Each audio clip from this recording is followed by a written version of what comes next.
Selamat datang saudara-saudari. Hari ini kita mau mendengar Roma babak kedua. Hukuman Allah. Oleh itu, sahabat aku, siapakah kamu sehingga kamu menyalahkan orang lain? Kamu sama sekali tidak mempunyai dalih untuk membela diri.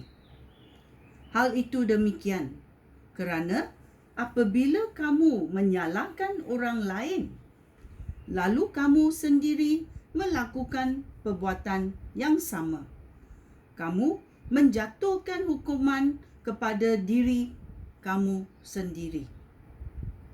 Kamu tahu bahawa keputusan Allah memang benar apabila Dia menghukum orang yang berbuat demikian. Tetapi, sahabat aku, kamu pun melakukan perkara-perkara yang kamu tuduhkan kepada orang lain. Kamu pasti tidak dapat melepaskan diri daripada hukuman Allah. Kamu mungkin meremehkan kebaikan hati Allah, kemarahan hatinya, dan kesabarannya yang tidak terhingga. Kamu tentu tahu bahawa Allah menunjukkan kebaikan hatinya kerana Dia mahu kamu bertaubat daripada dosa. Kamu degil dan keras kepala. Oleh itu, kamu sendiri yang menjadikan hukuman kamu semakin berat pada hari kiamat apabila Allah menyatakan kemukaannya dan menjatuhkan hukuman yang adil. Hal itu demikian kerana Allah akan membalas setiap orang setimpal dengan perbuatannya. Allah akan memberikan hidup sejati dan kekal kepada mereka yang sentiasa berbuat baik dan mengharapkan kemuliaan, penghormatan dan hidup yang kekal. Tetapi mereka yang mementingkan diri sendiri dan menolak Allah supaya dapat melakukan kejahatan akan ditimpa kemurkaan dan kemarahan Allah.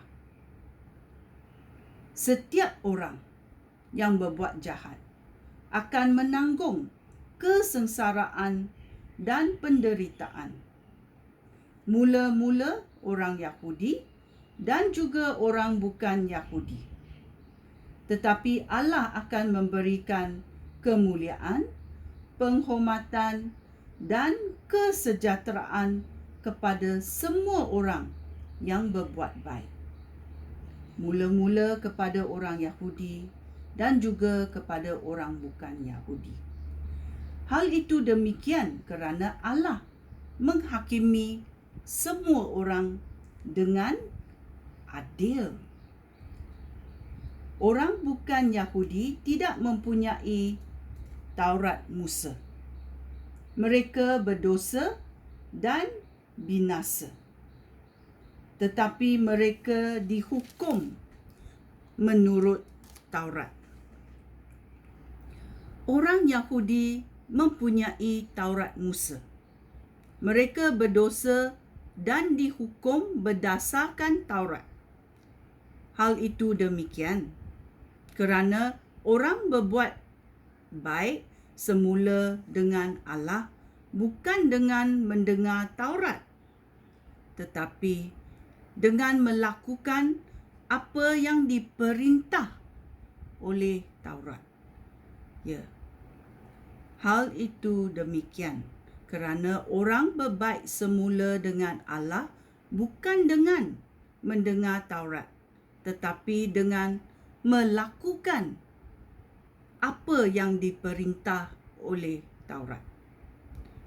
Orang bukan Yahudi tidak mempunyai Taurat, tetapi apabila mereka dengan kemahuan sendiri melakukan apa yang diperintah oleh Taurat, Hal itu menunjukkan bahawa mereka mengetahui apa yang patut dan yang tidak patut dilakukan, walaupun mereka tidak mempunyai Taurat. Kelakuan mereka menunjukkan bahawa apa yang diperintah oleh Taurat tertulis di dalam hati mereka. Hati nurani mereka pun membuktikan hal itu, kerana fikiran mereka kadangkala menyalahkan dan kadangkala membenarkan perbuatan mereka. Oleh itu, menurut berita baik yang aku kabarkan, hal itu akan berlaku pada hari kiamat apabila melalui Yesus Kristus Allah akan menghakimi segala rahsia hati dan fikiran manusia. Orang Yahudi dan Taurat Musa, ayat ke-17. Bagaimana dengan kamu sendiri? Kamu mengaku kamu orang Yahudi. Kamu bergantung kepada Taurat Musa dan membanggakan hubungan kamu dengan Allah. Kamu mengetahui kehendak Allah, dan dengan mempelajari Taurat, kamu sepatutnya tahu memilih apa yang baik. Kamu yakin bahawa kamulah pemimpin orang buta dan kamu cahaya kepada mereka yang dalam kegelapan.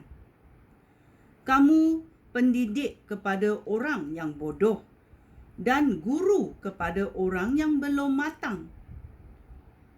Kamu yakin bahawa di dalam Taurat kamu mempunyai segala pengetahuan dan ajaran yang benar.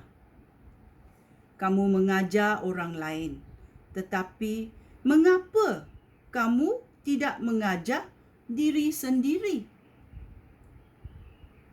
Kamu berkata, jangan mencuri, tetapi mengapa kamu sendiri mencuri? Kamu berkata, jangan berzina, tetapi mengapa kamu berzina sendiri?